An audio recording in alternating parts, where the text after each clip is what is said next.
श्रीमते रामानुजाय नमः। श्रीशैले सदया पात्रं धीभक्त्यादिगुणार्णवं यतीन्द्रप्रवणं वन्दे रम्यजामातरं मुनिं रम्यजामातृयोगीन्द्रपादरेखामयं सदा हृदायतात्मसत्तादिं रामानुजमयं भजे। लक्ष्मीनाथसमारम्भां नाथयामुनमध्यमाम् अस्मदाचार्यपर्यन्तां वन्दे गुरुपरम्परां यो नित्यमच्युतपदां भुजयुग्मरुक्मव्यामोहतस्तदितराणि तृणाय मेने अस्मद्गुरोर्भगवतोऽस्य दयैकसिन्धो रामानुजस्य चरणौ शरणं प्रपद्ये। मातापिता युवतयस्तनया विभूतिः सर्वं यदेव नियमेन मदन्वयानाम् आद्यस्य नः कुलपतेर्वकुलाभिरामं श्रीमत्तदङ्घ्रियुगलं प्रणमामि मूर्ध्ना। भूतं सरश्च महदावयभट्टनाथ श्रीभक्तिसारकुलशेखरयोगिवाहान् भक्ताङ्घ्रिरेणुपरकालयतीन्द्रमिश्रान् श्रीमत्पराङ्कुशमुनिं प्रणतोऽस्मि नित्यम्। अडियन श्रीमते रामानुजाय नमः। नमः सर्वेभ्यः। आप सभी को इस तर्क संग्रह की, सबके लिए हिंदी सुलभ है, अतः हम हिंदी भाषा का ही प्रयोग करेंगे इसमें। तो आप सभी को आप सभी को इस कक्षा में स्वागत है। और आपने न जाने पहली बार सुना हुआ संस्था है स्वामी रामानंद संस्कृत अध्ययन केंद्रम, कौन है, कौन चलाता है, कुछ नहीं पता। फिर भी आपने अपना विश्वास दिखाकर, विश्वास करके, मानसिक सूरता को आप प्रदर्शन करते हुए आपने इस कक्षा को ज्वाइन करके हमारा आत्मविश्वास बढ़ाया है, अतः आपके लिए सादर धन्यवाद एवं इस कक्षा में सुस्वागत। और थोड़ा सा एक बार संस्था का परिचय हो जाए, फिर हम आगे बढ़ते हैं, क्योंकि प्रायः प्रथम बार ही जुड़े हैं यहाँ पे, कुछ हैं जो पहले भी थे। एक हमारी संस्था है स्वामी रामानुज संस्कृत अध्ययन केंद्रम नाम से, जो कि जगत गुरु रामानुजाचार्य स्वामी जी के नाम को समर्पित है ये। और ये संस्था वर्तमान में दिल्ली करोल बाग स्थित है। प्रायः इसका जो भी कार्यक्रम इत्यादि होते हैं वो ऑनलाइन ही होता है, ऑफलाइन काफ़ी कम करते हैं। और संस्था का जो मुख्य उद्देश्य है हमारे वैदिक परंपरा को बचाए रखना, हमारे जो शास्त्रीय परंपरा है उसको बचाए रखना, क्योंकि मैकाले पद्धति से जो आक्रमण हुआ है और हो भी रहा है अभी, उससे थोड़ा बचने के लिए, वेद की संरक्षा के लिए हमारा मुख्य केंद्र का जो मुख्य उद्देश्य है ये वर्तमान पे है। और इसी के अंगभूत हम वाग्वर्धिनी सभा एक प्रचलित है, जो कि हमारे यहाँ वाक्यार्थ सभा का परंपरा है, प्राचीन परंपरा, उसी का अनुसरण करते हुए वाग्वर्धिनी सभा प्रत्येक अमावस्या को आयोजित करते हैं। और उसी के अनुरूप भी मध्य में जो जैसे आग्रह होता है सभी जनों का, उसी के अनुरूप हम कक्षाओं का भी आयोजन करते हैं। जैसे कभी तर्क संग्रह की अत्यधिक हमने फूल डाली थी व्हाट्सएप में, प्राय सभी लोग वहाँ पे तकरीबन 70 से अधिक लोगों ने तर्क संग्रह के लिए पूल किए थे, अतः हमने तर्क संग्रह मूल का कक्षा का आयोजन किया है। तो ये रहा हमारा संस्था का परिचय। और मेरा नाम लक्ष्मण रामानुजदास है, और मेरा जो अध्ययन रहा है वो व्याकरण का अध्ययन दिल्ली में ही स्वामी श्री गोविंदाचार्य जी के सन्निधि में हुआ है। उसके बाद मेरा दर्शन शास्त्र का अध्ययन तिरुक्कोवड़ पेरुमाल कोविल के, वहाँ के जो अभी वर्तमान स्वामी जी हैं, वहाँ के सन्निधि में दास का दर्शन शास्त्र का अध्ययन हुआ है। और वर्तमान में मैं अभी दिल्ली विश्वविद्यालय पे हूँ। ये मेरा परिचय है। तो क्या मैं आप सबका परिचय जान सकता हूँ? एक बार 2 लाइन में आप सब एक परिचय देंगे तो अच्छा रहेगा हमें। अजीत जी, आपसे शुरू करते हैं।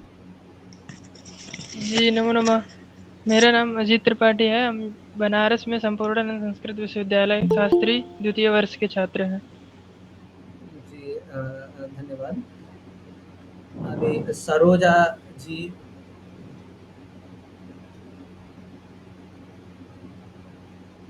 हाँ, क्षमा चाहता हूँ, आपका म्यूट है।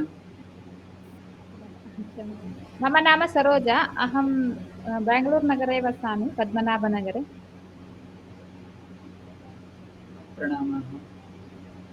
हाँ, पीके गुरु इस नाम से हैं आपको।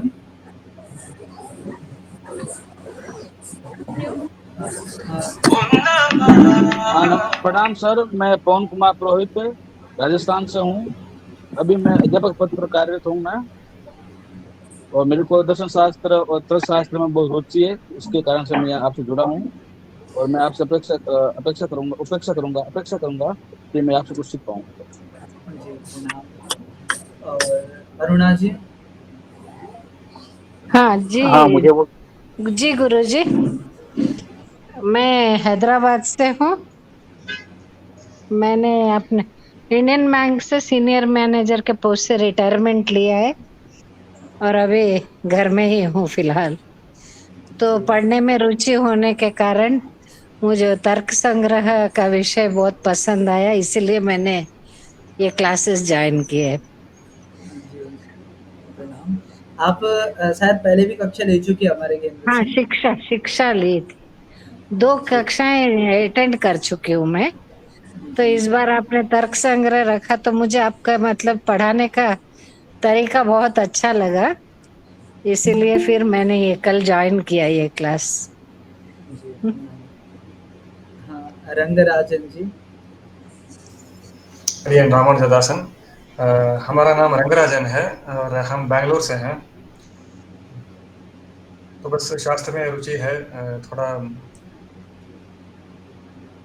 जी, तत्वमुक्त कलाप और अधिकरण सारावली ऐसे जो पुस्तक हैं, तो हम ग्रंथ संप्रदाय के ग्रंथ जो पढ़ रहे हैं, अनुवाद अंग्रेजी के अनुवाद वो पढ़ रहे हैं, तो थोड़ा मूल भाषा में समझने की कोशिश कर रहे हैं। वैसे संस्कृत की अध्ययन भी हो रही है, सेंट्रल संस्कृत यूनिवर्सिटी से वो अलग से हो रही है। तो अभी षट दर्शन वो भी हो रही है, तो अभी यहाँ पे ज्वाइन किया है। जी, अड़ियल, प्रणाम। युवराज सिंह जी? जी नमस्ते। श्री सीताराम। मैं मोहित मेरा नाम है और मैं गाजियाबाद एनसीआर से हूँ। अभी 11वीं कक्षा में हूँ और मुझे न्याय शास्त्र पढ़ने में बहुत इंटरेस्ट है। जी। जी, प्रणाम। अजय पंत जी? जी नमो नमः महोदय। जी, अपने हरिओम। बोले। जी जी, जी जी। हाँ जी, मैं आचार्य व्याकरण शास्त्र से आचार्य किया हूँ। जी, इस समय मैं श्री गंगाराज झा प्रयागराज में अध्ययनरत हूँ।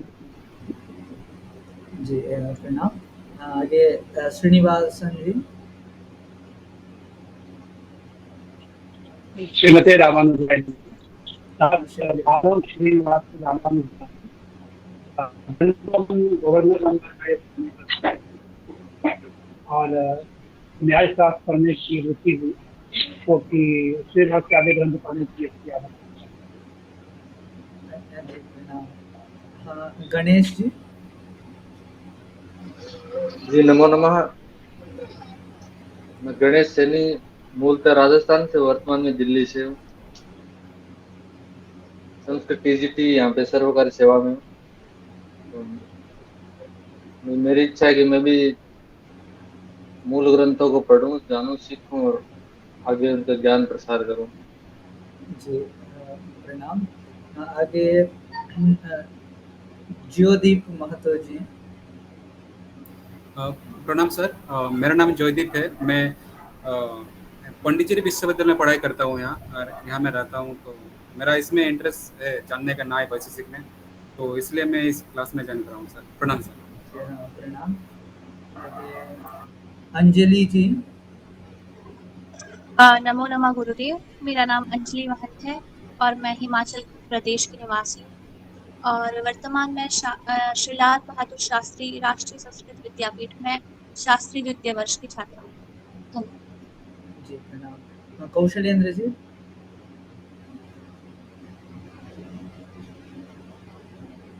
वो उपस्थित नहीं है सर। जी, उज्ज्वल जय जी? श्रीमन नारायण आचार्य जी। जी, जी, जय श्रीमन नारायण सभी भागवत जय को। श्री दास राजस्थान का निवासी है, कोटा राजस्थान का, और अभी दास की ग्रेजुएशन ही चल रही है, बैचलर्स। और शुरू से ही दास का रुचि रहा है न्याय शास्त्र में, तो आपने ये प्रदान करी अपॉर्चुनिटी तर्क संग्रह की, इसके लिए बहुत बहुत धन्यवाद। जी, आपको भी धन्यवाद, प्रणाम। उज्ज्वल जी? नमस्कारम, मैं उज्ज्वल धरू बिहार से, और मुझे तर्क शास्त्र में बहुत विशेष रुचि है, तो मैं इसलिए इसमें ज्वाइन हुआ। जी, प्रणाम। गायत्री जी? जी नमस्कार। मेरा नाम गायत्री हटंगड़ी, मुंबई से। मैं पाणिनियन व्याकरण सीख रही हूँ फ्रॉम माता जी से और गीता गांधी मैम से।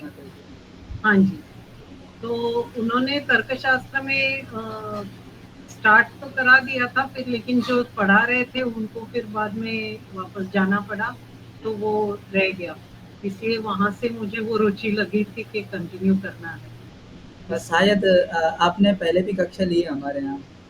नहीं लिया। नहीं, मैंने रजिस्टर तो किया था किसी के लिए, लेकिन फिर उसका कुछ लिंक आया ही नहीं वापस, तो वो आपका ही था या और किसी का था वो भी नहीं पता। मनीषा जी, जी धन्यवाद। मनीषा जी उपस्थित हैं। नमो नमः महोदय। नमो नमः। मम नाम मनीषा अस्ति।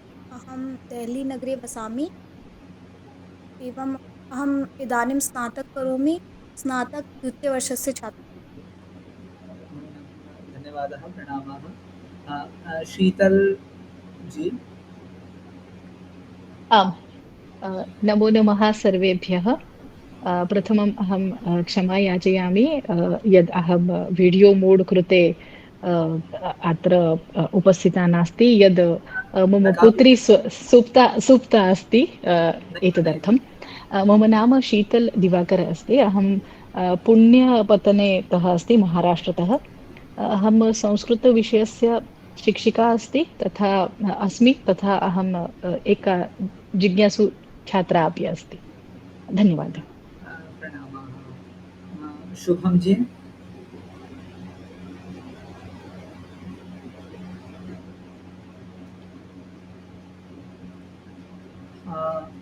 महोदय आपका म्यूट है। ओम नमो नारायण आचार्य जी। मम नाम शुभम शंकर। अहम गयाजी नगरे वसामि। अहम शास्त्री द्वितीय सेमेस्टरे छात्र अस्ति। प्रणामाः भवते। दिव्यांश जी।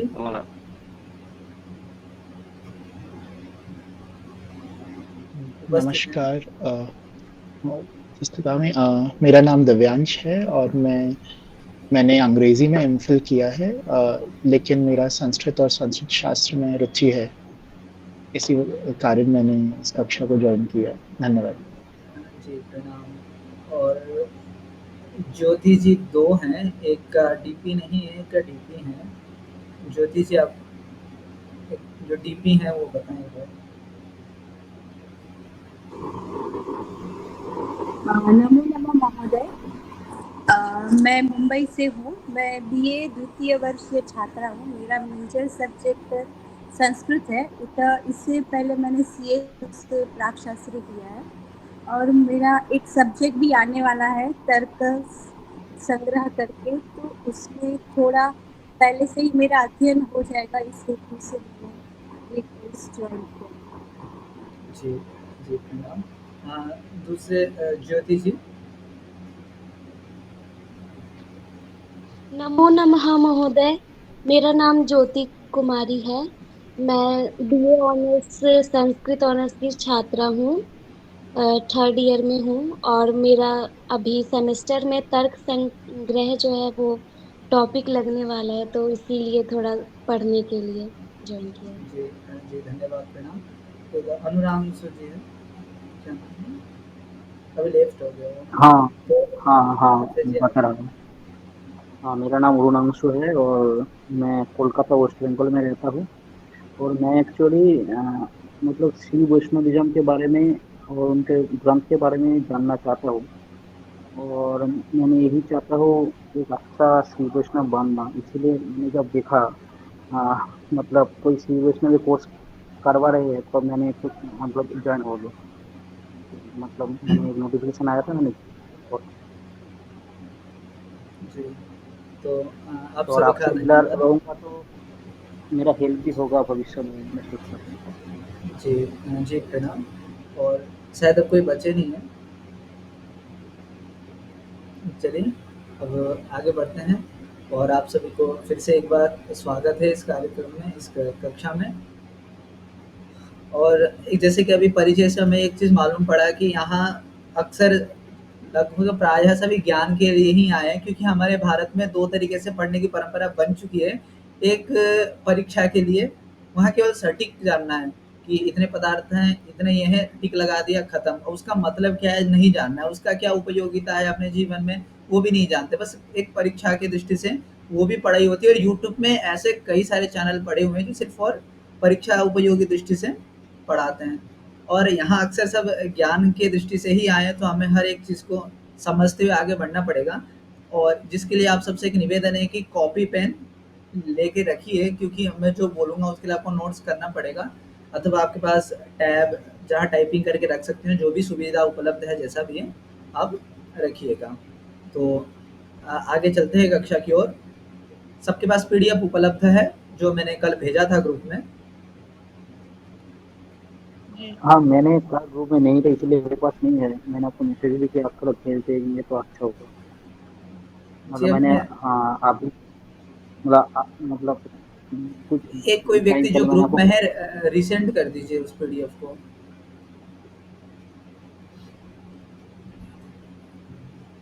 सर हमने लेट ज्वाइन किया था तो वो पीडीएफ हमारे पास उपलब्ध नहीं हो सके।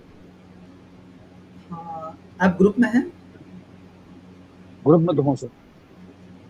जी, अभी आप में से किसी ने भेजा है ग्रुप में, उसको रिसेंड किया।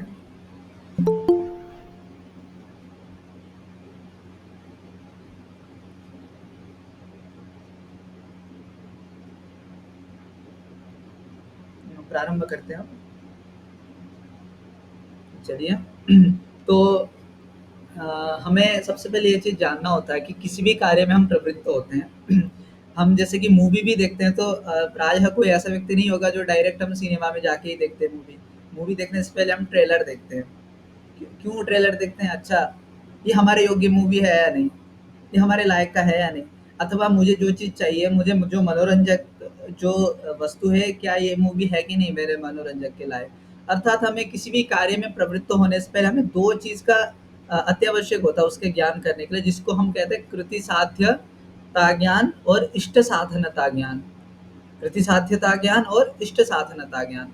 अर्थात कृति साध्य मतलब क्या होता है? कृति का एक दार्शनिक पक्ष में बहुत बड़ा अर्थ निकाला जा सकता है। अब यहाँ समझने के लिए कृति मतलब हमारा श्रम, हमारा कर्म। कृति साध्य अर्थात हम अपने कर्म के द्वारा उस चीज़ को कर सकते हैं या नहीं, एक ये ज्ञान होना ज़रूरी है। दूसरा इष्ट साधनता अर्थात मैं जो कार्य करूँगा क्या इससे मेरे इष्ट की सिद्धि होगी? यदि सिद्धि होगी तभी हम उस कार्य में प्रवृत्त होंगे। जैसे उदाहरण के लिए हम भोजन करते हैं, तो भोजन में कृति साध्यता और इष्ट साधनता दोनों प्रकार का ज्ञान होता है, अतः हम भोजन में प्रवृत्त करते हैं। क्यों? हमें पता है मैं भोजन खाऊँगा तो मेरा जो भोजन करूँगा तो मेरा जो इष्ट है बुभुक्षा निवारण वो सिद्ध हो जाएगा। और कृति साध्य भी है अर्थात मैं उसको खा भी सकता हूँ, अर्थात मैंने कर्म के द्वारा भोजन रूपी जो क्रिया है वो साध्य है। अभी एक हम समझते कि हमको चाहिए, कोई व्यक्ति चाँद ला रहा है पृथ्वी में, तो हमें बहुत अच्छा लगेगा कि मान लो चाँद ही पृथ्वी में आ गया, इतना शीतल प्रदान करता है, तो हम चाँद लेने क्यों नहीं जाते हैं? चंद्रानयन कार्य में हम प्रवृत्त क्यों नहीं होते? क्योंकि हमें पता है वो हमारे कृति के द्वारा साध्य नहीं है, इसलिए हम उस कार्य को करते ही नहीं है। अब दूसरा ये कि हम विष तो हम खा सकते हैं, विष खाने में कौन सी बड़ी बात है? उठाया, खा लिया, लेकिन क्यों नहीं खाते हैं?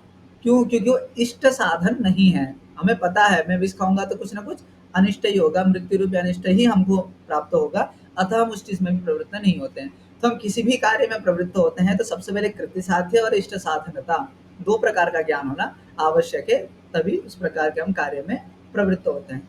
तो यदि हम तर्कशास्त्र में भी प्रवेश कर रहे हैं, अभी तक तो आपने बहुत कुछ जान के ही यहाँ पे आए होंगे कि तभी यहाँ पे आए, तो फिर और आगे की ओर ले जाते थोड़ा-सा कि तर्कशास्त्र क्या है? और तर्कशास्त्र जो है दर्शन शास्त्र के अंतर्गत आता है। तो दर्शन शास्त्र क्या है उसको हम सबसे पहले समझते हैं। तो दर्शन शास्त्र की कुछ मैं आपको टाइपिंग स्क्रीन शेयर करता हूँ। दर्शन शास्त्र का एक इस प्रकार की व्युत्पत्ति करते हैं कि दृश्यते ज्ञायते तत्त्वानि अनेन इति दर्शनम। आप स्क्रीन में देख पा रहे हैं? जी गुरुजी। जी, तो दृश्यते ज्ञायते तत्त्वं मनेन इति दर्शनम, जिसके द्वारा हम तत्व को समझ सकते हैं। तत्व मतलब क्या होता है? देखिए, तत्व में दो शब्द है, तत् और त्व। त्व शब्द हम किसी भी भाव को दिखाने के लिए त्व शब्द का प्रयोग करते हैं, जैसे कि पुस्तकत्व, किसी एक धर्म को दिखाने के लिए, जो कि त्व हम गलत जगह पे नहीं प्रयोग कर सकते। भ्रमात्मक रूप में हम तत्व मतलब उसका जो वास्तविक स्वरूप है उसी को हम तत्व कहेंगे।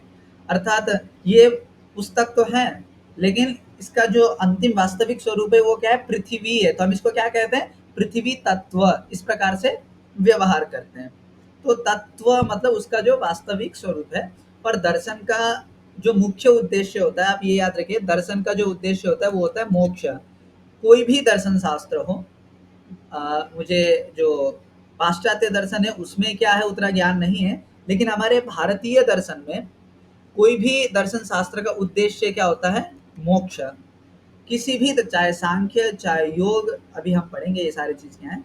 तो कोई भी दर्शन शास्त्र का जो मुख्य उद्देश्य है वो होता है मोक्ष। अर्थात सभी दर्शन में अंततोगत्वा फल की जो प्राप्ति होती है उसको मोक्ष ही है। लेकिन ये जरूर है कि सांख्य के अनुसार मोक्ष का स्वरूप अलग है, योग के अनुसार मोक्ष का स्वरूप अलग है। सभी दर्शन में मोक्ष का स्वरूप अलग अलग है, लेकिन उद्देश्य एक ही है, वो है मोक्ष। सबको चाहिए मोक्ष। तो जिसके जरिए, अब मोक्ष के लिए हमें साधन क्या रहा? दर्शन शास्त्र। अर्थात हम दर्शन शास्त्र के जरिए, दर्शन शास्त्र के ज्ञान से, अब इसमें भी अलग अलग सिद्धांत है। कोई कहते हैं केवल ज्ञान मात्र से मोक्ष हो जाता है। अब कई दर्शन में ऐसा सिद्धांत है कि ज्ञान के अनुसार आचरण भी करना चाहिए, अनुष्ठान भी करना चाहिए। अब इसमें मतभेद है, आगे हम पढ़ेंगे इस चीज को।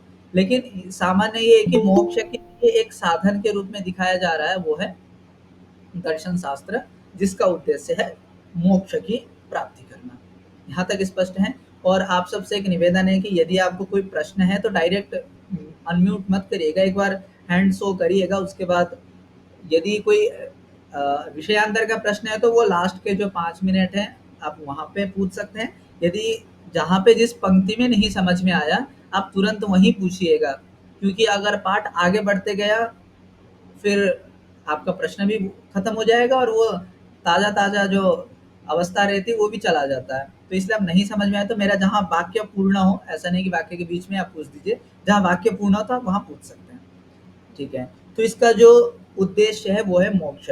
तो भारतीय परंपरा में दो प्रकार के दर्शन हैं, जिसको हम कहते हैं आस्तिक और नास्तिक। ये दो दर्शन धाराएं हमारे भारतीय परंपरा में हैं।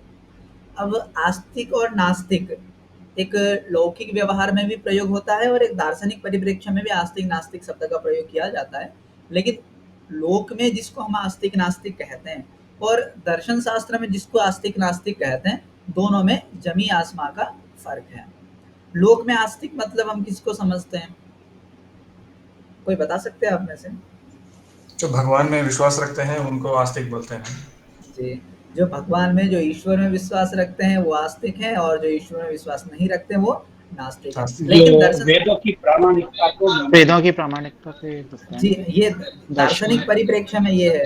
लेकिन लोक सामान्य में जन अवधारणा क्या है? जो ईश्वर को स्वीकार करता है, अर्थात जो ईश्वर को मानता है, पूजा करता है, अनुष्ठान करता है, वो आस्तिक है, और जो इसके विपरीत है वो नास्तिक है। लेकिन ऐसा नहीं है। दर्शन शास्त्र में क्या है? वेद, आप लिख लीजिए लक्षण, वेद प्रामाण्याभ्युपगन्तृत्वम् आस्तिकस्य लक्षणम्। ये आस्तिक का लक्षण है, वेद प्रामाण्याभ्युपगन्तृत्वम्, जो वेद को प्रमाण के रूप में स्वीकार करता है। क्योंकि हम इसलिए ऐसा कहना पड़ रहा है कि ईश्वर को एक भगवान के रूप में, तो बौद्ध में भी जो महायान है उसमें भी एक ईश्वर के रूप में बुद्ध को माना है, और सांख्य दर्शन हो गया जो कि ईश्वर को स्वीकार ही नहीं करता, और मीमांसा में भी विशिष्टाद्वैत के अनुसार न देखा जाए तो मीमांसा दर्शन में भी ईश्वर की कोई स्थान नहीं है, अर्थात ईश्वर की कोई चर्चा ही नहीं की गई है। तो हम इस तरीके से ईश्वर को मानना और न मानना, इसके अनुसार आस्तिक और नास्तिक भेद नहीं कर सकते। आस्तिक का जो नास्तिक का जो भेद है वो इस प्रकार से, वेद प्रामाण्य अभ्युपगन्तृत्वम्, वेद का प्रामाण्य अर्थात वेद की प्रामाणिकता जो स्वीकार करते हैं, अर्थात वेद ने जो लिखा वो हमारे लिए प्रमाण है। वेद मतलब संहिता, उपनिषद, आरण्यक जो 4 भाग में विभक्त है, उसने जो कहा, वहां पे जो लिखा वो हमारे लिए अक्षरशः प्रमाण है। ऐसा जो दर्शन स्वीकार करते हैं उसको हम कहते हैं आस्तिक।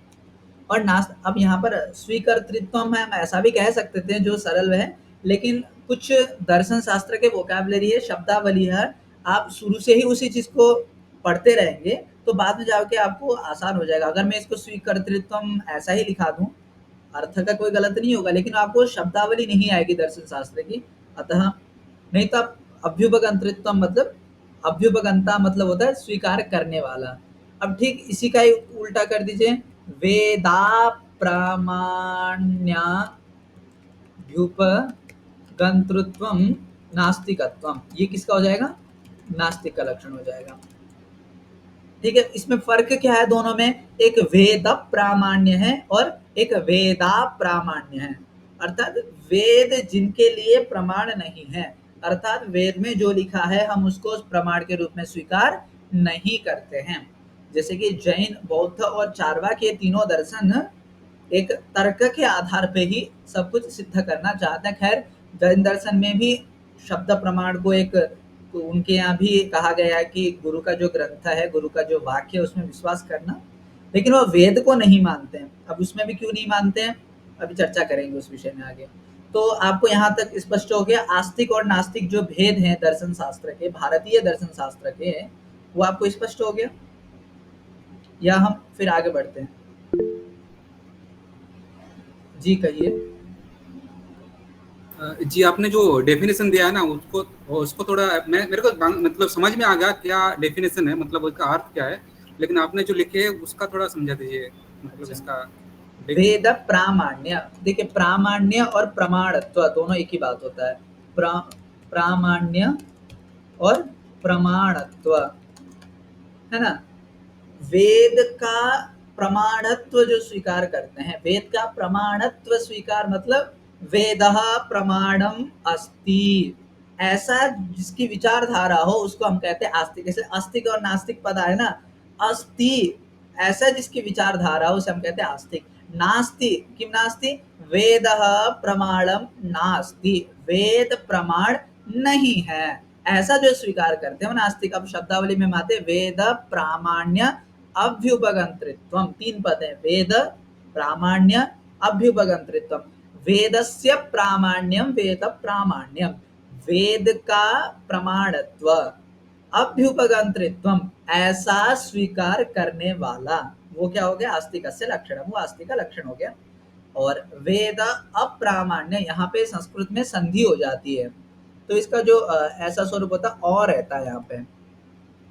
तो वेद अप्रामाण्य अभ्युपगंतृत्व, अभ्युपगंता मतलब होता है स्वीकार करने वाला, अर्थात वेद को अप्रमाण के रूप में स्वीकार करने वाला, उसे हम क्या कहते हैं? नास्तिक कहते हैं। तो और सबको स्पष्ट हो गया यहाँ तक? चलिए आगे बढ़ते हैं। अब हम ये समझते हैं कि कौन कौन आस्तिक, क्योंकि हम इतना अंदर घुसना नहीं चाहते हैं, फिर भी प्रायः कई लोग दर्शन शास्त्र में नए हैं इसलिए हम थोड़ा शॉर्टकट में बताते हैं। आस्तिक दर्शन के अंतर्गत 6 आते हैं और नास्तिक दर्शन के अंतर्गत 6 आते हैं। खैर उसको बौद्ध के 4 भेद करके हम 6 कह रहे हैं, वरना चार्वाक, जैन, बौद्ध ये 3 ही भेद हैं। तो आस्तिक के अंतर्गत जो आता है सबसे पहले है सांख्य, दूसरा योग, तीसरा न्याय, चौथा वैशेषिक, पांचवा मीमांसा, छठा वेदांत। ये हो गया आस्तिक दर्शन। या तो आप स्क्रीनशॉट ले लीजिए इसका, यदि आपको, आप इसका स्क्रीनशॉट भी ले सकते हैं, स्पष्ट है। तो ये हो गया आस्तिक। फिर उसके अतिरिक्त आते हैं नास्तिक। नास्तिक दर्शन में क्या है? तो नास्तिक में आते हैं 3, जिसमें सबसे पहले आता है चार्वाक। अब चार्वाक की एक विकसित स्वरूप जो रहा वो बौद्ध, उसके बाद आता है जैन। अब जैन थोड़ा बीच का है, बीच का इसलिए मैं कह रहा हूँ कि वो सर्वथा बौद्ध को भी नहीं मानता है, सर्वथा चार्वाक को भी नहीं मानता है, और आस्तिक और नास्तिक का जो मिश्रित सिद्धांत है वो हमें जैन दर्शन में देखने को मिलता है। जैसे कि कोई सत्कार्यवाद स्वीकार करता है, कोई असत्कार्यवाद स्वीकार करता है, तो इनका सत्कार्यवाद है। ये अभी पढ़ते हैं। तो सामान्यतया नास्तिक के 3 भेद हो गए और आस्तिक के 6 भेद हो गए। तो उनमें से भी बौद्ध के भी 4 भेद होते हैं, जिसको हम कहते हैं सौत्रांतिक, माध्यमिक, वैभाषिक, योगाचार। तो ये 4 भेद हैं बौद्ध के, सौत्रांतिक, माध्यमिक, वैभाषिक, योगाचार। अब इसमें भी अधिक अंदर नहीं जाते, अब इतना ही रखते हैं अभी कि दर्शन के इतने भेद हैं और आस्तिक हो गए, नास्तिक हो गए। आस्तिक के अंतर्गत ये आते हैं और नास्तिक के अंतर्गत ये आते हैं। यहाँ तक स्पष्ट है आपको? तो एक थोड़ा सा जान लेते हैं कि सांख्य एक प्रवर्तक होते हैं, प्रत्येक दर्शन के प्रवर्तक। अर्थात अब बनाया नहीं बनाया वो अलग विषय, बनाया किसने हमें ये मालूम नहीं है, क्योंकि अब ऐसा भी नहीं कह सकते कि वेदांत दर्शन बादरायण जी ने ही बनाया है। क्या उनसे पहले वेदांत था ही नहीं? ऐसा तो है नहीं। तो हम एक प्रवर्तक के रूप में स्वीकार करते हैं। प्रवर्तक मतलब उन्होंने एक प्रसिद्ध रूप दिया, उन्होंने एक व्यापकता को लाया उस दर्शन को, जिन्होंने सर्वप्रथम, उनको हम प्रवर्तक के रूप में स्वीकार करते हैं। तो सांख्य दर्शन के जो प्रवर्तक हुए वो हुए कपिल मुनि, जो भगवान नारायण के 24 अवतार में भी माने जाते हैं। उसके बाद आता है योग दर्शन, जिनके हुए पतंजलि। अब न्याय के हुए गौतम ऋषि, और वैशेषिक के हुए कणाद, और मीमांसा के हुए वेदव्यास के पुत्र जैमिनी, और वेदांत के हुए बादरायणी, जिसको वेदव्यास हैं। हाँ, लेकिन आप ये चीज याद रखिएगा, दर्शन के परिप्रेक्ष्य में, दर्शन शास्त्र के परिप्रेक्ष्य में जब चर्चा करें तो वेदव्यास शब्द का प्रयोग नहीं करते हैं, हम बादरायणी शब्द का प्रयोग करते हैं। अब ये वोकैबुलरी रही है, अभी ऐसे ही परंपरा चलती आ रही है। यदि हम कोई धर्म ग्रंथ की चर्चा कर रहे हो तो वहां पर वेदव्यास शब्द का प्रयोग करते हैं, कृष्ण द्वैपायन इत्यादि अन्य शब्द का प्रयोग करते हैं। किंतु दर्शन शास्त्र के परिप्रेक्ष्य में बादरायणी, यदि हम कोई पूछे कि वेदांत दर्शन के प्रणेता कौन है अथवा प्रवर्तक कौन है, तो बादरायणी यह शब्द का ही प्रयोग वहां पे उचित रहेगा। तो उसी प्रकार से चार्वाक दर्शन के जो प्रवर्तक, वो तो प्रणेता ही हम इस चीज को स्वीकार कर सकते हैं, वो है बृहस्पति। और उसके बाद आया बौद्ध दर्शन के महात्मा बुद्ध। अब महात्मा बुद्ध के भी सौत्रांतिक, माध्यमिक के भी अलग अलग हैं, उतना डीपली हम नहीं जाते हैं। उसके बाद जैन के भी 24 तीर्थंकर हुए, तो हम एक महावीर को ही यहाँ पे स्वीकार करते हैं। वैसे जो 24 तीर्थंकर ही जैन दर्शन के प्रवर्तक हैं। तो इस प्रकार से स्पष्ट है आपको, आस्तिक और नास्तिक दर्शन, उसके प्रवर्तक, ये एक संक्षिप्त भूमि रही दर्शन शास्त्र की भूमिका। तो हम विषय को अग्रसर हुए, या यहाँ तक कोई संशय आपको? विषय स्पष्ट है? जी हाँ, आगे बढ़ते हैं। तो अब हम जो पढ़ने जा रहे हैं ये दर्शन शास्त्र का न्याय वैशेषिक दर्शन है। कौन सा दर्शन है? न्याय वैशेषिक। न ये, इसमें विशुद्ध न्याय का भी सिद्धांत प्रतिपादन नहीं है, और विशुद्ध मतलब अमिश्रित, मिश्रण न हुआ, तो विशुद्ध न्याय दर्शन का भी प्रतिपादन नहीं है, विशुद्ध वैशेषिक दर्शन का प्रतिपादन नहीं है। और आप ग्रंथ ढूंढने भी जाएंगे तो भी आपको मिलेगा नहीं। ग्रंथ तो है, जयंत इत्यादि ने लिखा है, न्याय कुसुमा क्या है, न्याय कंदली और इत्यादि कई सारे प्राचीन न्याय जो हैं वो केवल और केवल न्याय दर्शन का ही अनुसरण करते हैं। लेकिन अब ऐसी अवस्था रही है, प्राचीन काल से ऐसी अवस्था रही है कि आप कोई भी ग्रंथ उठाए, न्याय सिद्धांत मुक्तावली हो, तर्क संग्रह हो, अब कोई भी ग्रंथ उठाए तो न्याय और वैशेषिक दर्शन का मिश्रित स्वरूप ही हमें देखने को मिलता है, जिसको हम तर्क शास्त्र कहते हैं। ये जो मिश्रित स्वरूप है उसको हम कहते हैं तर्क शास्त्र।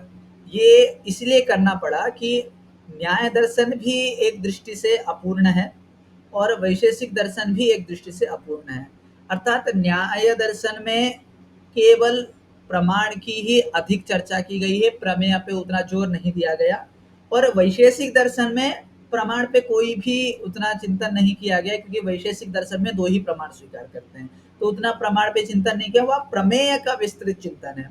तो न्याय दर्शन में प्रमेय की जो न्यूनता है वो वैशेषिक दर्शन से पूर्ति की जाती है, और वैशेषिक दर्शन में प्रमाण की जो न्यूनता है वो न्याय दर्शन से उसकी पूर्ति की जाती है।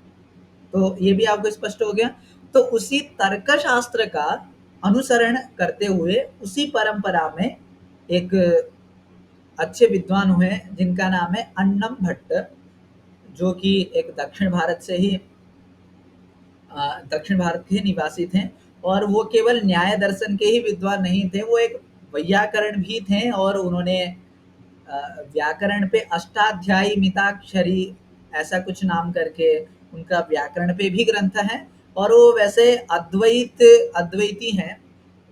हमें ज्ञात होता है जब हम तर्क संग्रह भी पढ़ते हैं तो वहाँ पे बीच में थोड़ा सा अद्वैत का जो न्याय दर्शन सम्मत सिद्धांत नहीं है, अद्वैत का सिद्धांत भी उन्होंने प्रतिपादन किया है दीपिका में। तो इससे यह सिद्ध होता है कि वो अद्वैती थे, क्योंकि उन्होंने ब्रह्म सूत्र पे व्याख्या लिखी है अन्नम भट्ट ने, और महाभाष्य प्रदीपोद्योतन करके उनका एक व्याकरण महाभाष्य पे एक टीका भी है। तो इस हिसाब से वो एक व्याकरण के और दर्शन शास्त्र के बहुत अच्छे विद्वान थे श्रीमद अन्नम भट्ट, जो कि दक्षिण भारत से थे। तो ये ग्रंथकार का परिचय है, और ग्रंथकार ने स्वयं तर्क संग्रह ग्रंथ पे एक टीका लिखी है, तर्क संग्रह दीपिका, जो कि स्वोपज्ञ है, जिसको हम क्या कहते हैं, स्वोपज्ञ। स्वोपज्ञ शब्द का प्रयोग हम कहाँ पे करते हैं कि प्राय सब जानते हैं संस्कृत में जो पहले से पढ़ रहे हैं, फिर एक बार कि स्वोपज्ञ का मतलब होता है मैंने कोई मौलिक ग्रंथ लिखा और उसी पे यदि मैं टीका लिखूं तो उस टीका को हम कहते हैं स्वोपज्ञ टीका, अर्थात अपनी मौलिक रचना पे स्वयं की टीका। ये इसलिए अत्यावश्यकता पड़ती है कि मूलकार ने तो मूल लिख के चला गया, लेकिन उसका वास्तविकता क्या है, वो मूलकार ने क्या सोच के लिखा, वो ज्ञान होने के लिए स्वोपज्ञ टीका अत्यधिक हमें सहायता होता है। जैसे कि पाणिनि जी ने अष्टोध्यायी लिख के चले गए, अब पश्चातवर्ती आचार्यों ने कई सारे उसमें मतभेद कर दिए, क्यों? क्योंकि उसकी कोई भी स्वोपज्ञ टीका नहीं है। तो जहां जहां हमें स्वोपज्ञ टीका नहीं मिलती है उसमें हमें किंचित एक कठिनाई पड़ जाती है कि मूलकार का क्या अभिप्राय है, क्योंकि मूलकार ने स्वयं कहीं कहा नहीं कि मेरा इस पंक्ति का यह अभिप्राय है। तो सभी लोग अब अपने हिसाब से वहां पे अर्थ निकाल लेते हैं, लेकिन स्वोपज्ञ टीका एक सहायता कर देती है कि अच्छा इस पंक्ति का यह अभिप्राय है। प्लस तर्क संग्रह दीपिका में इसलिए भी आवश्यकता पड़ी तर्क संग्रह दीपिका, क्योंकि एक तर्क संग्रह काफी छोटा सा ग्रंथ है, इसमें सारे के सारे न्याय के सिद्धांत समाहित नहीं हो सके, इसीलिए भी अन्नम भट्ट ने अपने मौलिक ग्रंथ पे अपना ही टीका लिखा, जिसका नाम है तर्क संग्रह दीपिका, और अन्य भी टीका हैं। तो यहाँ तक स्पष्ट है आपको विषय वस्तु? हम आगे बढ़े। हाँ जी, कहिए सर। ये स्पष्ट है, लेकिन कुछ सवाल है यहाँ पर सर। जैसे हम न्याय दर्शन को तर्कशास्त्र, आपने बोला न्याय वैशेषिक को तर्कशास्त्र बोलते हैं। सिर्फ मेरे पहले जो पता था कि सिर्फ न्याय दर्शन को ही तर्कशास्त्र में अंदर आती है, तो तर्कशास्त्र के अंदर कौन कौन सा ग्रंथ आते हैं ये सब? मैं आपको बताते हैं। ये आपने एक क्या है ना कि जैसे कोई दो व्यक्ति एक साथ चलते हैं, राम और लक्ष्मण एक साथ चलते हैं, तो अच्छा वो राम वगैरह नहीं आए, हम कहते नहीं कहते हैं, हमने किसी अन्य व्यक्ति का नाम नहीं लिया, फिर भी राम शब्द से हम क्या कर लेते हैं, अच्छा, और लोग भी साथ में समझ जाते हैं। और अभी क्या प्राचीन काल से ही जयंत भट्ट इत्यादि के बाद से ही आप मान लो 16वीं 17वीं शताब्दी, इससे भी पहले से ही मान लो, तभी से ये परंपरा चलती आ रही है कि न्याय और वैशेषिक दर्शन को मिश्रित रूप में ही पढ़ा जाता है, इसको अलग अलग पढ़ने की परंपरा अब बची ही नहीं है। तो हम चाहे न्याय दर्शन कहें तो हमें न्याय वैशेषिक ही समझ में आता है आजकल। न्याय तो विशुद्ध, हाँ ये हो सकता है कि वैशेषिक का यह सिद्धांत है, नैयायिकों का यह सिद्धांत है, तो हम सिद्धांत अलग अलग करके जरूर पढ़ते हैं, लेकिन ग्रंथ मिश्रित ही होता है, ग्रंथ एक ही है, ग्रंथ अलग अलग नहीं है। तो तर्कशास्त्र न्याय इसलिए कहा, हम प्रायः दक्षिण में न्याय ही शब्द का प्रयोग किया जाता है, दक्षिण भारतीय परंपरा में भी हमें क्या, अच्छा न्याय पे परीक्षा दे रहा है, भले वो नाम न्याय का ले रहा है लेकिन परीक्षा न्याय वैशेषिक मिश्रित रूप में, अब तेनाली भी परीक्षा देते हैं तो हम कहते हैं अच्छा न्याय शास्त्र पे, तो न्याय शास्त्र जो है न्याय वैशेषिक दोनों का मिश्रित स्वरूप भी वहाँ पे समझते हैं। हाँ, आगे जाके जो है पंचलक्षणी इत्यादि जो ग्रंथ है वो विशुद्ध न्याय में ही चलते हैं, लेकिन तर्कशास्त्र जो है एक मिश्रित स्वरूप है, क्योंकि जब हम तर्क संग्रह का व्याख्या करते हैं तो वहाँ तर्क शब्द का क्या अर्थ है, तो अभी हम बताएंगे तो आपका ये विषय स्पष्ट हो जाएगा। चलिए, तो अब हम थोड़ा सा तर्क संग्रह के नाम पे हम चलते। तर्क संग्रह में और एक सवाल है सर, छोटा सा। मेरे को पूछा था किसी ने, तो मैं उसका जवाब नहीं दे पाया था। उन्होंने पूछा था कि जो तर्क संग्रह ग्रंथ है ये है न्याय का है वैशेषिक का है। मैंने बोला न्याय वैशेषिक ग्रंथ है, तो फिर भी उन्होंने माना नहीं कि एक बोलो न्याय है या वैशेषिक है। तो इसका सर मैं अभी तक कंफ्यूज आप ये प्रश्न ना अंतिम 5 मिनट में करिएगा। ओके सर, फिर विषयांतर हो जाएगा। तो अब हम तर्क संग्रह में जो तर्क पद है उसकी ओर चलते हैं कि तर्क शब्द का क्या अर्थ है। तो तर्क शब्द का अर्थ होता है द्रव्यादि सप्त पदार्थ। क्या? द्रव्यादि सप्त पदार्थ। ये द्रव्यादि सप्त पदार्थ क्या है? तो आपके पास यदि मैंने जो पीडीएफ भेजा था उस पीडीएफ में देखिए एक श्लोक होगा निधायर्ति विश्वेशम, उसके बाद एक पहली पंक्ति आती है द्रव्य गुण कर्म सामान्य विशेष समवाया भावाः सप्त पदार्थाः। उस पीडीएफ का पहली ही पंक्ति है। तो तर्क किसे कहा गया है तर्क संग्रह में? वहां तर्क शब्द का अर्थ है द्रव्यादि 7 पदार्थ, अर्थात द्रव्य गुण कर्म सामान्य विशेष समवाय अभाव। ये जो 7 पदार्थ हैं इन्हीं को ही यहाँ क्या कहा गया है? तर्क कहा गया है। स्पष्ट है? और संग्रह मतलब क्या होता है? संग्रह का मतलब होता है संक्षेपेण कथनम। क्या? संक्षेपेण, इतना संस्कृत तो सबको समझ में आ ही जाता है। संक्षेपेण कथनम, द्रव्यादि 7 पदार्थ का एक, हम हिंदी में संग्रह मतलब क्या होता है? एक संक्षेप रूप कर देना। संग्रह का विस्तार का विपरीत, अर्थात विस्तार का उल्टा क्या है? संग्रह। संग्रह का उल्टा विस्तार। विस्तार मतलब फैलाना, संग्रह मतलब इकट्ठा करना, एक संक्षेप रूप में बांधना। अर्थात द्रव्य गुण कर्म सामान्य विशेष समवाय अभाव, इन सबका एक संक्षेपीकरण को ही क्या कहा गया? तर्क संग्रह। यहाँ 2 पद हैं, तर्क संग्रह। तो तर्कों का संग्रह, तर्क मतलब द्रव्यादि 7 पदार्थों का संग्रह। यहाँ तक स्पष्ट है आपको? एक बड़ी दिक्कत यहाँ पे आ गई कि तर्कों का संग्रह कहा, तो तर्क मतलब क्या? द्रव्य गुण कर्म सामान्य विशेष समवाय भाव। तो मेरा हाथ भी द्रव्य है, ये मेरा फोन भी द्रव्य है, हम जो भी देख रहे हैं वो सारे चीज द्रव्य ही देख रहे हैं, द्रव्य का अतिरिक्त कुछ तो दिखता ही नहीं। तो ये तो यहीं पे पड़ा हुआ है, तो इनको इकट्ठा कैसे कर लिया अन्नम भट्ट ने? आपको प्रश्न समझ में आया? अन्नम भट्ट ने मेरा बुक तो थोड़ी उठा के वहां रखा है, मेरा बुक तो यहीं पे है, तो संग्रह कैसे कर लिया? तो यहाँ संग्रह मतलब जो है संक्षेपेण कथनम।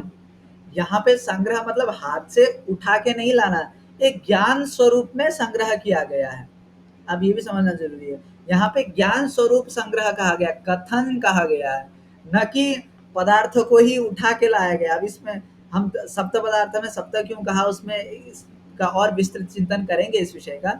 लेकिन आपको संग्रह मतलब समझ में आ गया, उठा के उन्होंने नहीं रखा तो भी उससे संबंधित ज्ञान। यदि यहाँ पे द्रव्यादि का संग्रह मतलब द्रव्यादि से संबंधित एक संक्षेप ज्ञान यहाँ पे आपको प्राप्त होगा, न कि इन्होंने मेरा वस्तु ही वहां के उठा कर नहीं रखा है, उस वस्तु से संबंधित ज्ञान वहां पर रखा गया है। ये विषय स्पष्ट है आपको कि यहाँ पर संग्रह मतलब उठा के ला के नहीं रखना, तत्संबंधित ज्ञान का संक्षेपीकरण है। ये स्पष्ट है? तो चलिए आगे बढ़ते हैं। तो एक पीडीएफ खोल लीजिए, अब ग्रंथ की पंक्ति में ही हम अग्रसर होते हैं। अब इसका जो मुख्य सिद्धांत है हम तत्त जगह पे ही बताएंगे। अगर एक ही दिन में मैं सारा सिद्धांत बता दूं तो आपको समझना भी कठिन होगा और याद रखना भी मुश्किल होगा। तो तत्त जगह पर जो सिद्धांत आएंगे मैं उसी जगह पर बताते रहूंगा।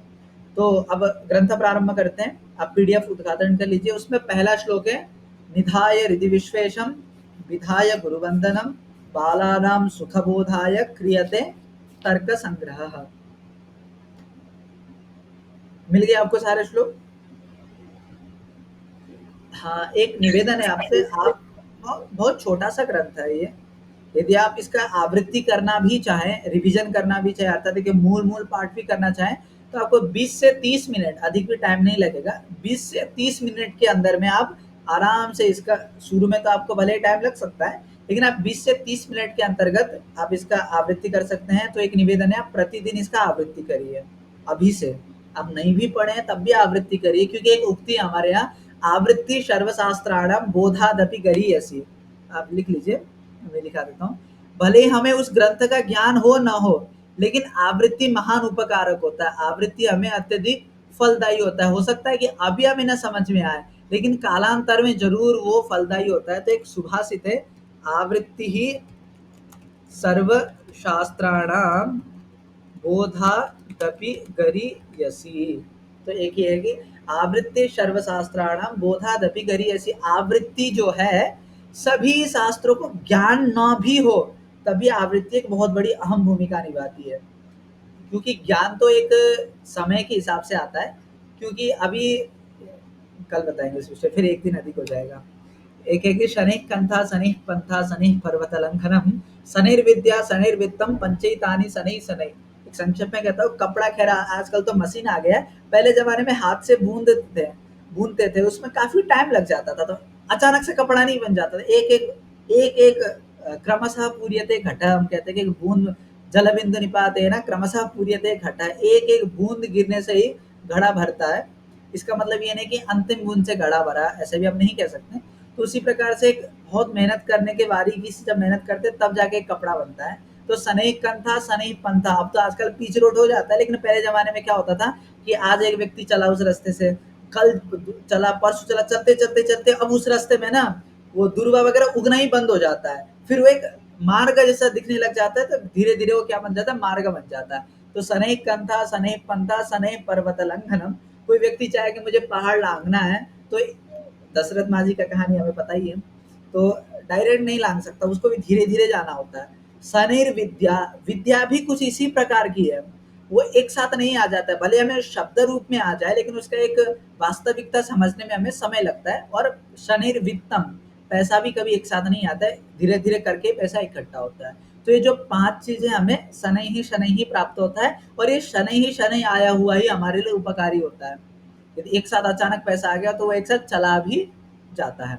तो इस हिसाब से हमें धीरे धीरे करके हो जाएगा। तो आप आवृत्ति करिए। यदि आपको अपेक्षा रहे तो मैं आपको एक ऑडियो भी रिकॉर्डिंग करके भेज सकता हूँ पूरी तर्क संग्रह की। मुश्किल से मुश्किल 30 मिनट 40 मिनट का होगा, अधिक का नहीं रहेगा उससे। तो एक निवेदन है आपसे ये, ठीक है।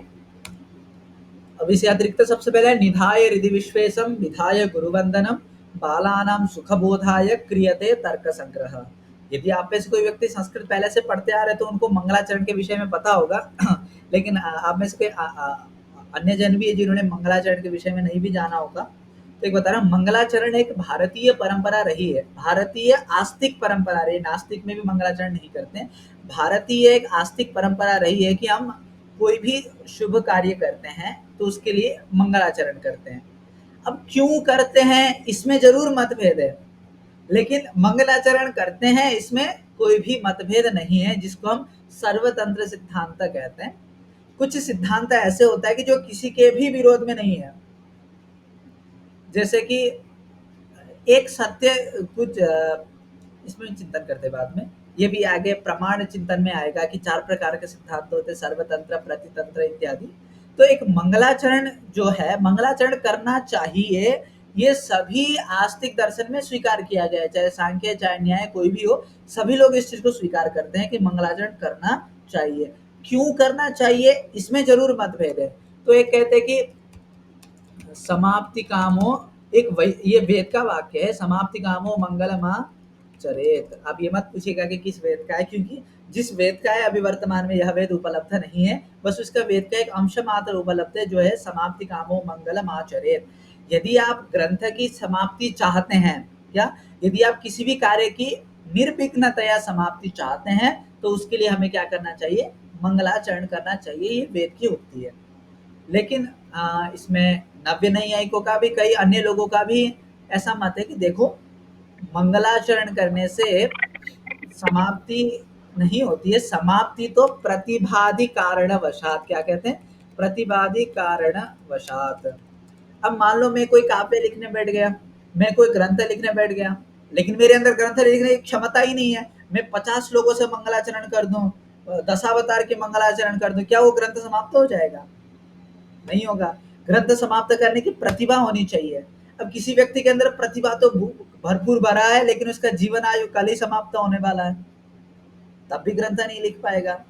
अब उसके पास भरपूर जीवन समय भी है, प्रतिभा भी है, लेकिन वो बोल नहीं सकता, हाथ नहीं है, लिख नहीं सकता, तब भी काम नहीं करेगा। अब उसके पास हाथ भी है, लिखने के लिए सब साधन है, कोई ना, मतलब आदि शब्द से वो सारे चीज हमें लेने चाहिए जो ग्रंथ लिखने में अथवा किसी भी कार्य करने के लिए अत्यधिक साधन बनता हो। तो प्रतिवादी कारण, इसमें दो मतभेद है कि कोई कहते हैं कि मंगलाचरण क्यों करना चाहिए, क्योंकि समाप्ति के लिए। तो कोई लोग कहते केवल और हमारा एक परंपरा रही है अतः हम मंगलाचरण करते हैं। ग्रंथ की जो समाप्ति रही, बात समाप्ति की, तो वो केवल वो प्रतिभा पे डिपेंड करता है। वो सारे चीज केवल मंगलाचरण का, क्योंकि एक ग्रंथ है कादम्बरी, अत्यधिक प्रसिद्ध ग्रंथ है हमारे यहाँ, कादम्बरी ग्रंथ है, जिसमें 20 श्लोकों से मंगलाचरण किया गया शुरू में। कितने? 20 श्लोकों से। फिर भी वह ग्रंथ संपूर्ण नहीं है, वह ग्रंथ फिर भी संपूर्ण नहीं है। और बौद्धादि के कई सारे ग्रंथ है जो नास्तिक, प्राय सभी ग्रंथ क्या बौद्ध के, वो भी पूर्ण है।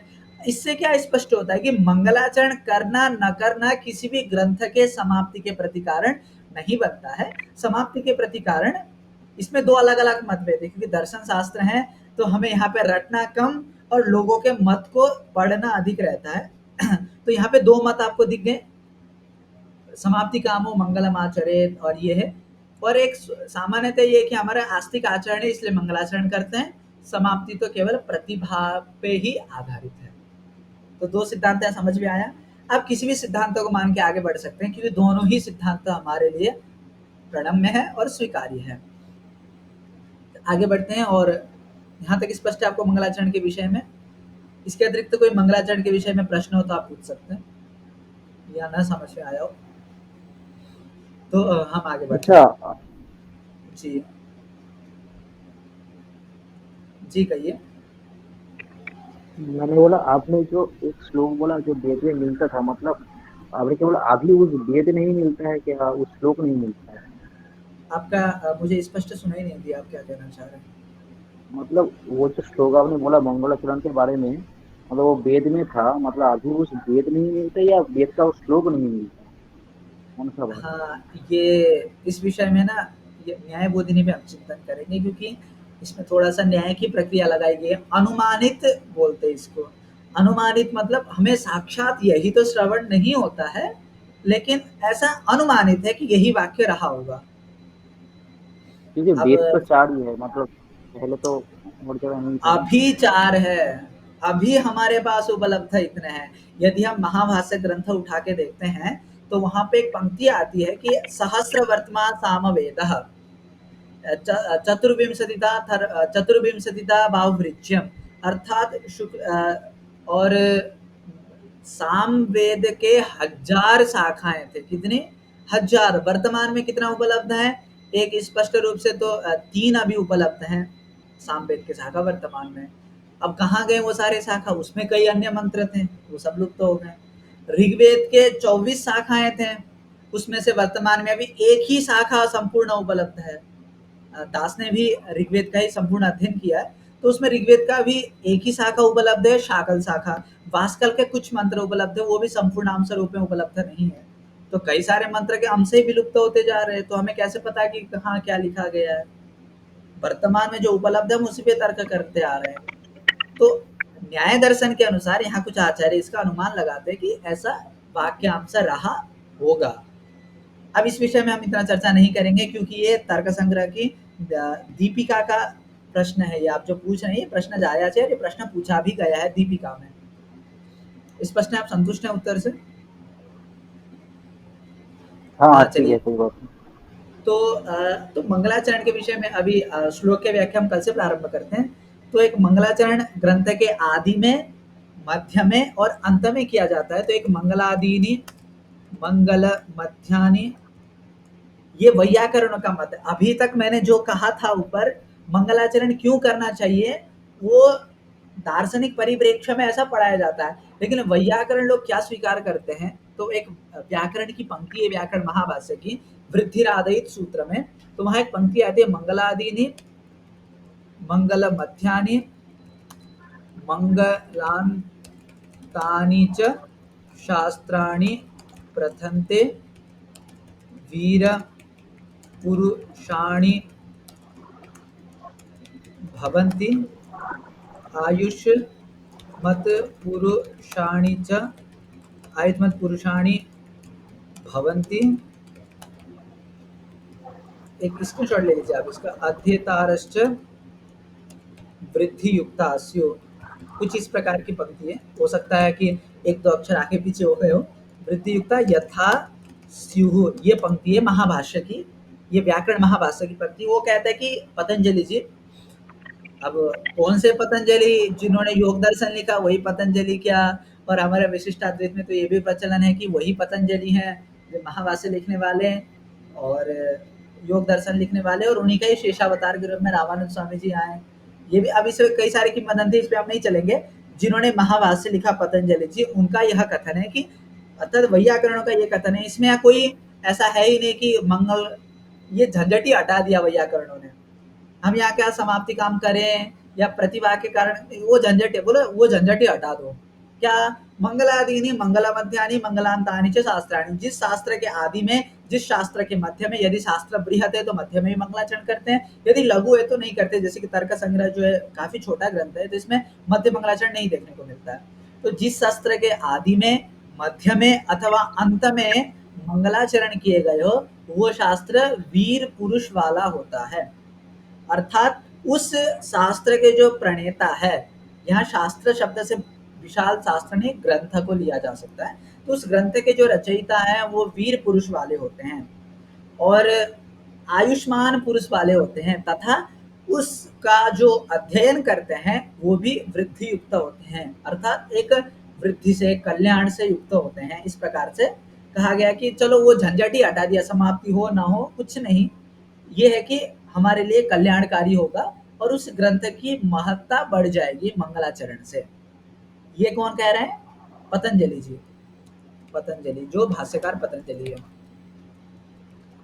हाँ, स्पष्ट है आपको यहाँ तक मंगलाचरण के विषय में? तो कुछ अब सभी दर्शन के परिप्रेक्ष्य में अलग अलग हो सकता है, छोटा छोटा जो मुख्य, इसको हम कहते हैं मंगलवाद। क्या कहते हैं? मंगलवाद। एक दर्शन का एक सिद्धांत आपको यहाँ पहले ही सिद्धांत आ गया, मंगलवाद। तो वैयाकरण का क्या मंगल का सिद्धांत रहा? मंगलादीनि मंगलमध्यानि मंगलांतानि च शास्त्राणि प्रथन्ते वीरपुरुषाणि भवन्ति आयुष्मत् पुरुषाणि भवन्ति अध्येतारश्च वृद्धियुक्ता यथा स्युः, ये वैयाकरण का सिद्धांत है।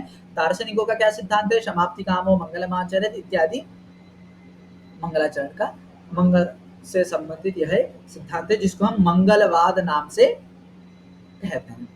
तो यहाँ तक स्पष्ट है? आपको कोई संशय है तो पूछ लीजिए आज की कक्षा में। जी, प्रतिभाधिकरणत्वात् जो है ये किसका मतलब कि ये नव्य न्याय का था या किसका था? मैं वो नहीं सुन पाया। ये नव्यों का सिद्धांत है जी। अभी हम किसका सिद्धांत है इसको भी दिमाग से हटा दें, क्योंकि हम इतने दर्शन शास्त्र में घुसे नहीं कि नव्य न्याय क्या होता है, प्राचीन न्याय क्या, इसलिए हम समझ नहीं पाते। अब ये समझे कि एक सिद्धांत है ये भी। जी श्रीनिवास जी, तर्क का अर्थ यहाँ द्रव्यादि सत्य पदार्थ कैसे हो? जनरली तर्क का अर्थ है लॉजिक, रीजनिंग या व्यापक के द्वारा व्यापक को जानना। नहीं, हाँ अच्छा मैं समझ गया। व्याप्यारोपेण व्यापकारोपस तर्कः जो आगे हम पढ़ने वाले वो तर्क नहीं है यहाँ तर्क शब्द से, जिसको हम हिंदी में लॉजिक कहते हैं, वो तर्क अलग है। व्याप्यारोपेण व्यापकारोपस तर्क कहने वाला वो तर्क अलग है, और यहाँ पे जो तर्क कहा गया वो तर्क अलग है। यहाँ तर्क शब्द का ही अर्थ क्या है? द्रव्यादि शब्द पदार्थ। ये हमें पता कैसे चला? तो साक्षात ग्रंथकार खुद ही लिखते हैं, द्रव्य तर्क नाम द्रव्यादि शब्द पदार्थाः। ये हमें पदकृत्य में देखने को मिलता है कि तर्क मतलब द्रव्यादि शात पदार्थ। यदि हम व्याप्यारोपेण व्यापकारोपस तर्क वाला तर्क इसलिए नहीं लेते, केवल उसी का थोड़ी संग्रह इसमें, इसका पहली पंक्ति ही द्रव्य गुण कर्म सामान्य विशेष समवाय सप्त पदार्थ है, इस प्रकार से ही ग्रंथ का प्रारंभ किया गया है। स्वाभाविक यहाँ तर्क शब्द से यही अर्थ लेंगे। ऐसा क्यों लेंगे? तो तर्क्यन्ते प्रतिपाद्यन्ते ऐसा विग्रह करके ग्रंथ में जिसका प्रतिपादन किया गया हो, यहाँ तर्क शब्द से क्या लिया गया? प्रतिपाद्य विषय। यहाँ तर्क शब्द का क्या अर्थ है? प्रतिपाद्य विषय, अर्थात ग्रंथ में जिसका प्रतिपादन किया जा रहा है उसी को यहाँ पे तर्क शब्द से कहा गया है। और कल हम थोड़ा उस चीज को विषय का प्रतिपाद अर्थात जिसको अनुबंध चतुष्टय कहते हैं उस पर भी प्रकाश डालेंगे। आप संतुष्ट हैं श्रीनिवास जी?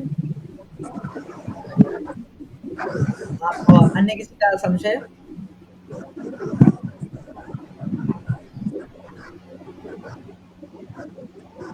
यहीं तक है। आप में से किसी का संशय था? एक बार गुरुजी थोड़ा कृति साध्यता ज्ञान और इष्ट साधनता ज्ञान स्पष्ट कर। देखिए, दो प्रकार का ज्ञान होता है, कृति साध्यता ज्ञान और इष्ट साधनता ज्ञान। हम किसी भी कार्य में ये पूरा तर्क संग्रह पढ़ेंगे फिर वहां ये सिद्धांत नहीं आता है, इसलिए मैं आपको प्रारंभ में बता दिया। कृति साध्यता ज्ञान और इष्ट साधनता ज्ञान, ये दो ज्ञान ऐसे हैं जिसके द्वारा ही मैं किसी दर्शन के पक्षधर होकर इस चीज को नहीं कह रहा हूँ, एक सामान्य रूप से कह रहा हूँ, क्योंकि इसमें न्याय का अलग मत है और मीमांसा का अलग मत है। तो एक लौकिक हिसाब से क्या उपयोगिता है, मैं उस हिसाब से कथन कर रहा हूँ। ठीक है, आप किसी एक दर्शन को लेके मत आइएगा कि मीमांसा में केवल कृति साध्यता को ही माना गया है और न्याय दर्शन में कृति साध्यता सहकृत इष्ट साधनता माना गया, इस चीज को बीच में मत लाइएगा। मैं आपको पहले ही वो कर रहा हूँ। तो कृति साध्यता मतलब होता है, कृति मतलब होता है, सामान्य रूप से कह रहा हूँ, कृति का मतलब यहाँ पे हम कर्म लिया जाए। मेरे साध्य अर्थात पुस्तक में पुस्तकत्व होता है, तो वैसे ही साध्य में साध्यत्व अथवा साध्यता होती है। कृति साध्यता का ज्ञान अर्थात मैं इस कार्य को कर सकता हूँ, इस प्रकार का ज्ञान, और यह जो कार्य है मेरे इष्ट का साधन है, इस प्रकार का ज्ञान। जब तक दो ज्ञान नहीं होगा हम किसी भी कार्य में प्रवृत्त नहीं होंगे। एक उदाहरण स्वरूप, मुझे बुभुक्षा हुई है तो हमारा इष्ट क्या होगा? बुभुक्षा का निवारण। अब बुभुक्षा का निवारण अर्थात इष्ट का साधन क्या है? भोजन। जब तक हमें मालूम नहीं रहेगा कि भोजन करने से मेरी बुभुक्षा की निवृत्ति हो जाएगी, हम उस कार्य में प्रवृत्त नहीं होंगे। ठीक है, अर्थात अब मान लो कृति साध्य भी होना चाहिए, मुझे पता है कि मैं भोजन कर सकता हूँ, इसलिए मुझ चीज में प्रवृत्त होते हैं। एक इसके हम बाधक प्रमाण के रूप में हम देखा जाए तो प्रत्युदाहरण के रूप में, मुझे चंद्रमा बहुत भाता है, अर्थात अगर मैं चांद को जमीन पे ला दूं, अर्थात चांद के टुकड़े को, अब इसमें साइंटिफिकली मत जाइएगा कि चांद का टुकड़ा जमीन पे आ जाएगा तो फिर सूरज की रोशनी वहां पे नहीं पड़ेगी, अब वो अलग विषय है। हमें केवल एक साहित्यिक रूप से चिंतन कर रहे हैं, ठीक है, अभी एक समझाने के लिए कि अब चांद का टुकड़ा, सोचो वहां इतना दूर रहने पर भी, मैं साहित्य की भाषा में कह रहा हूँ, इतना दूर रहने पर भी इतना शीतलता प्रदान करती है। सोचो जब सामने आ जाए तो एसी से भी बड़ा कितना शीतलता प्रदान कर सकता होगा वो चांद। मैं भी कह रहा हूँ विज्ञान की दृष्टि से मत सोचिएगा। तो लेकिन हम लाते क्यों नहीं है? इष्ट साधन तो है वो, लेकिन लाते क्यों नहीं है? क्योंकि वो कृति साध्य नहीं है, अर्थात हम अपने कर्म के द्वारा उसको ला नहीं सकते, इसलिए हम उस कार्य में प्रवृत्त भी नहीं होंगे। अब दूसरा है कि इष्ट साधनता। इष्ट साधनता मतलब विष तो हम खा सकते हैं, विष खाने में कौन सा बड़ी बात है? ऐसा खोल लिया, खा लिया, खत्म, 2 सेकंड के बाद से खा लिया। लेकिन हम खाते क्यों नहीं है? क्योंकि वो इष्ट साधन नहीं है हमारे लिए। हमें पता है कि ये इष्ट साधन नहीं है, हमारे विष खाने से अनिष्ट ही होगा। जिस दिन आपको लगे कि मैं ऐसा कभी रिकमेंड नहीं करूंगा, हमें जब बहुत व्यक्ति हताश हो जाता है, अब उसके लिए इष्ट क्या है? मृत्यु ही उसके लिए यदि इष्ट है, फिर वो खा भी लेता है। क्यों? क्योंकि उस समय उस व्यक्ति के लिए इष्ट साधन वह है। लेकिन वर्तमान में तो ऐसा कभी नहीं करना चाहिए। वर्तमान में तो इष्ट साधन नहीं हमारे लिए, इसलिए हम उस कार्य में प्रवृत्त नहीं होते। तो इसी प्रकार का किसी भी कार्य में प्रवृत्त होने के लिए कृति साध्य और इष्ट साधनता दोनों प्रकार का ज्ञान होना आवश्यक है। आप संतुष्ट हैं? जी, धन्यवाद। हाँ जी। किसी अन्य का संशय है?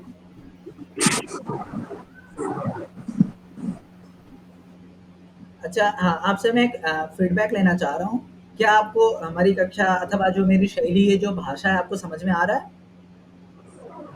हाँ जी, आ रहा है जी, बहुत बढ़िया से आ रहा है महोदय। जी सरल है बहुत। धन्यवाद। यदि आपसे कोई प्रश्न है जो नहीं समझ में आ रहा हो, आप ग्रुप में मैसेज कर दीजिए, अथवा उस मुझे व्यक्तिगत मैसेज करने की अपेक्षा भी आप ग्रुप में मैसेज करेंगे तो अधिक लाभकारी इसलिए होगा कि क्या पता और को भी समझ में आ जाए वो चीज। तो आज का कक्षा का समापन यही करें। जी, जय श्री सीताराम। जी, तो समापन करते हैं। ओम मंगलाशासन परेर्मदाचार्य पुरोगमैः सर्वैश्च पूर्वैराचार्यैः सत्कृतायास्तु मंगलम, श्री सत्कृतायास्तु मंगलम। जी, एनर्जी सही है। अस्तु, प्रणामाः, कल फिर मिलते हैं। जय श्रीमन्नारायण, श्रीमते रामानुजाय नमः। प्रणाम, धन्यवाद। धन्यवाद।